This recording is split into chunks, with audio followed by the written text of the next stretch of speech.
The first time I stepped into the convent, I didn't know what I was expecting. I was 18, fresh out of school, unsure of the world, and carrying a heart heavy with questions about purpose, life, and what it meant to truly help others. My family had always been spiritual, but their version of faith was quiet, safe, and sometimes distant. This, I realized, was different. The walls of the convent were immaculate and serene. The gardens were carefully tended, every rose and tulip in perfect alignment, and the chapel echoed with quiet prayers that seemed to float above the cold stone floors. I remember feeling a strange mixture of awe and fear. Could I really dedicate my life to something so disciplined, so demanding? My first week was a whirlwind of rules. Wake at 5 a.m., prayer, breakfast, chores, studies, meditation. Every task felt sacred, and every night, as I lay on the small bed in my modest room, I wondered, why had I come here? Was this peace I felt, or just the illusion of structure? It was Sister Mary who first spoke to me about the true nature of life in the convent. She was strict but kind, with a sharp mind and a compassionate heart. "We don't come here to escape life," she said one evening, as we walked through the quiet corridors. "We come here to confront it, to learn to serve without expectation, to find strength in the smallest moments." I didn't understand her fully then. How could doing laundry, cooking meals, and cleaning floors teach me about strength? But slowly I began to see every chore, every prayer, every act of service became a lesson. The nun who swept the floors taught me patience. The one who taught scripture taught me humility.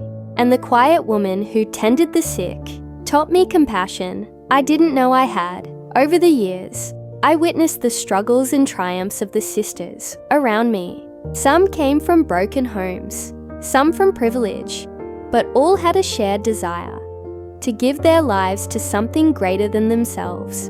It wasn't always easy. I saw doubt, fear, and frustration. I saw moments of deep sadness when someone lost a loved one, or when a mission went wrong. But I also saw courage, resilience, and unconditional love. One day, I was assigned to mentor a young girl who had joined the convent out of curiosity, much like I had.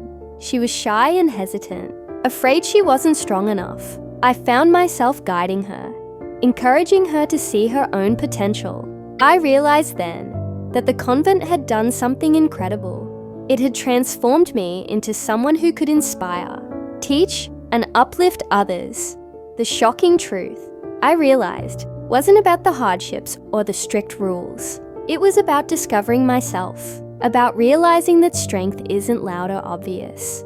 It's quiet, persistent, and present in the choices we make every day. Living in the convent had stripped me of vanity, fear, and doubt, leaving only clarity, purpose, and the knowledge that life is best lived in service, kindness, and integrity. By the time I left the convent, I was no longer the unsure 18-year-old girl who had stepped through those doors. I was someone who had learned to face life without fear, to serve without expectation, and to find joy in the smallest acts of love. And though my life outside the convent was vastly different, the lessons I carried were eternal. I wanted to share this story, not to glorify the convent, but to show that sometimes the most disciplined, structured, and challenging environments are the ones that reveal our true potential. We all have the ability to transform our lives if we are willing to learn, grow, and dedicate ourselves to something greater than our own comfort. The second year in the convent was when the routine began to feel like a rhythm rather than a cage. I woke up each morning to the chime of the bell, my body now attuned to the cycles of prayer, work, and reflection. Every step in the corridors felt deliberate. Every task carried intention. But what I didn't anticipate was how deeply the convent would challenge not just my habits, but my very understanding of who I was. I remember one morning, as I carried a basket of linens from the laundry room back to the dormitories, Sister Agnes approached me. She was one of the older nuns, her face lined with experience, and her eyes bright with unspoken wisdom. "You seem restless today," she said. I laughed softly. "I am restless. I feel like I'm waiting for something to happen, but I don't know what." She paused, watching me carefully. "Ah, yes, that is the restlessness of the heart. You have learned the routine, but not yet the purpose. It is not enough to follow the rules. You must learn why you follow them." Her words struck me harder than I expected. I had thought the convent's discipline was sufficient, that if I did every task, prayed every prayer, and lived by the schedule, I was doing what was expected. But purpose, she reminded me, was more than obedience. It was understanding the meaning behind every action. That day, during our midday meditation, I focused on her words. Sitting cross-legged on the cold floor, I closed my eyes and tried to peel away layers of distraction, pride, and impatience. I asked myself, why am I here? Why do I devote my life to these routines? And as I breathed slowly, I realized that the answer wasn't simple. It wasn't about devotion to the convent alone. It was about devotion to life, to service, to growth. After meditation, I volunteered to help Sister Margaret in the infirmary. The infirmary was small and sparsely furnished, but it was a place where healing happened in both obvious and subtle ways. Patients, often elderly women from nearby communities, came for care, for comfort, and sometimes for the simple presence of someone who cared enough to listen. One woman, Mrs. Larkin, had arthritis so severe that even moving her hands caused pain. I helped her arrange her blanket, brought her tea, and simply sat beside her, listening to her stories of family, loss, and resilience. She didn't just need medication, she needed presence. And in that moment, I understood what Sister Agnes meant. Purpose is in action, in service, in listening and being fully present. The shocking truth of that year, however, came in the form of self-realization. One afternoon, while reading in the convent library, I stumbled upon the journals of Sister Helena, a nun who had lived through decades of service. Her handwriting was meticulous, her reflections profound. She wrote of doubt, struggle, fear, and triumph. I read one entry that made my chest tighten. Do not mistake discipline for freedom. Freedom is found in the clarity of purpose, in the courage to confront your weaknesses, and in the willingness to serve even when no one is watching. I realized then that my own struggles, my moments of questioning, fear, and impatience were not failures.